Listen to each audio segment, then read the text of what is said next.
like, oh yes, I have this feeling sometimes. This is what I feel. Sometimes I just want to wake up in the morning and wear skirts, or sometimes I want to run makeup, or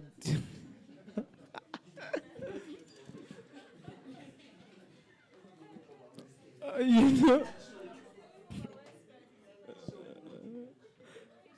So yeah, so I just get our thoughts from there before we jump into the cross of the conversation. So who wants to go? Who wants to go first?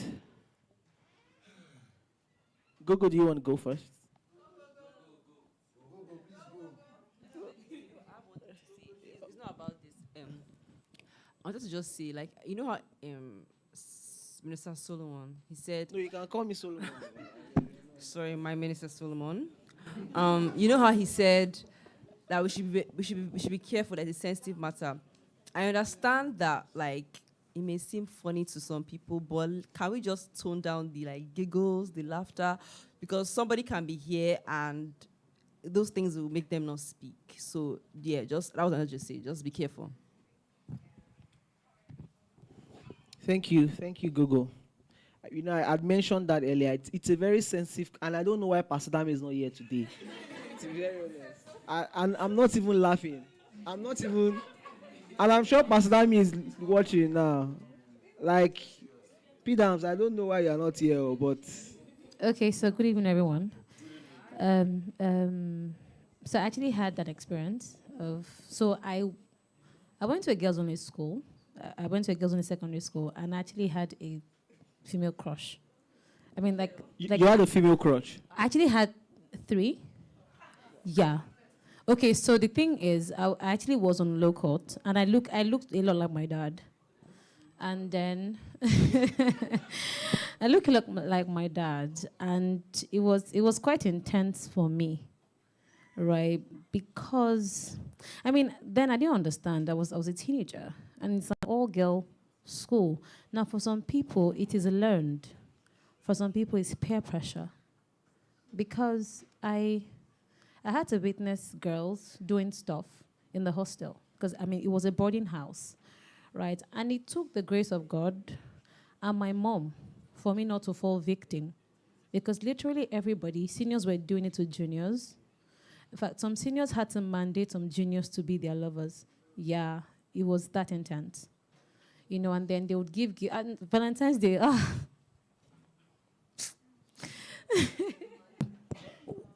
What we buy for me?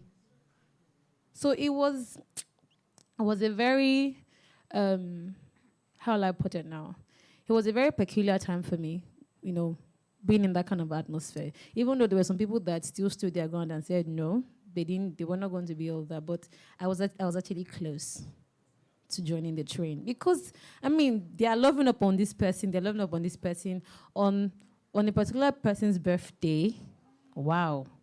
The gifts that kept rolling in, especially when when seniors have to pass out of the school, and then they hand things over to their juniors or their successors, and it's thank God for God. I literally would have got into that that space, even though there was a girl I actually really liked, and actually wrote her a letter. Yeah, because the environment was that intense. So I actually, at some point, I actually caught the bug. But what saved me was the fact that I was a prefect, and a prefect was suspended. No, her position was taken from her because she was caught in the act, and then a house mistress caught her. So it was that fear of, because I knew I knew that my father was gonna kill me. And it just wasn't. I just the fear of my parents hearing that I was in that kind of a mess made me to kind of readjust. But yeah, at some points I actually caught the bug. I mean, the times where I wrote love letters, but then thanks be to God, thank God that we came out of it. Hello, not even like I love man. So that can answer. Yeah, so the thing about homosexuality is it depends on the environment what the person is. And from experience, because of the kind of people that I was surrounded by, I caught the bug. But then because of parental intervention and also the intervention of certain teachers and housemasters, and the fact that I was put in a place of position, like I was a school prefect, I think it also put me in check. And then because of the kind of involvement of my dad in PTE matters, so my father was known for these things. So the fear of all of that just put me in check that you cannot afford to go down this drain, because if you do, your father will be notified. And my father was very brutal when it comes to discipline. My father was very brutal, at the time. So, yeah. I mean, sometimes you actually have to go through therapy, because the truth is, it's not normal. You think it's not normal? From my own experience, I feel it's not normal, because I realized that by the time I got out of that space, it took me a while to get used to guys around me. Wow. In fact, a year after I left secondary school, I didn't like guys. I did not like guys. I felt the way. In fact, it was up until my final year in the university that my course advisor brought it to my attention. So in my first year, when a guy tries to be friendly with me or tease me, I was very hostile. Like, don't talk to me, don't. But then by the time I got to my final year, and then my course advisor was the one taking that course, and one of my course mates said something. I was like, please don't do that again. I don't like it. And she goes, Adewodu, you're very quiet and gentle. Is there a man in the picture? I'm like, Ma, like, that who remembers in year one when she was in year one and she was very hostile. It dawned on me that was the side effect of all of that. So, yeah. Thank you. So, I think Google has a question. Before then, I like, so can we have someone come sit down here? We still have some space. Someone can sit down here and we can use the edge of, I think Buzara is passing the mic. Let's have someone come around now. Remy, come on. There are seats here now. Chief, please come on.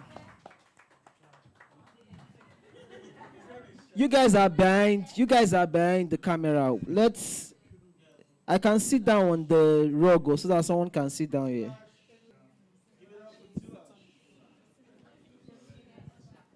Beautiful. All right. Let's have okay, Vivian.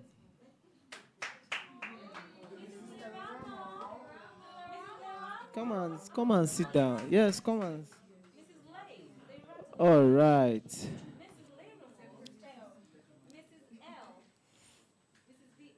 All right. This is with Mr. Enoch's permission. You're good, right? You're good. Okay. Great. All right. So I like the way we started this conversation. We're all aware of the theme of today's.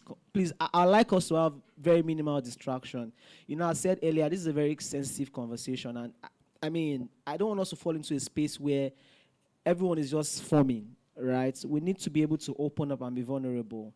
So let's get Gogo's question. Did you say question? For who? It's based on what she says, so anybody can answer. Oh, okay, correct. So I know she had mentioned that she did not, in quotes, catch the bug because she was in a leadership position.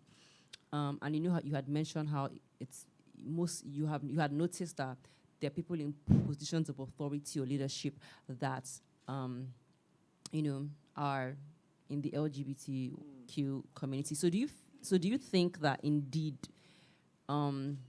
I'm not saying that to you because I know that indeed you are not, but do you think that people that claim they are actually not, they are really like part of the community, but because of leadership, they are forming?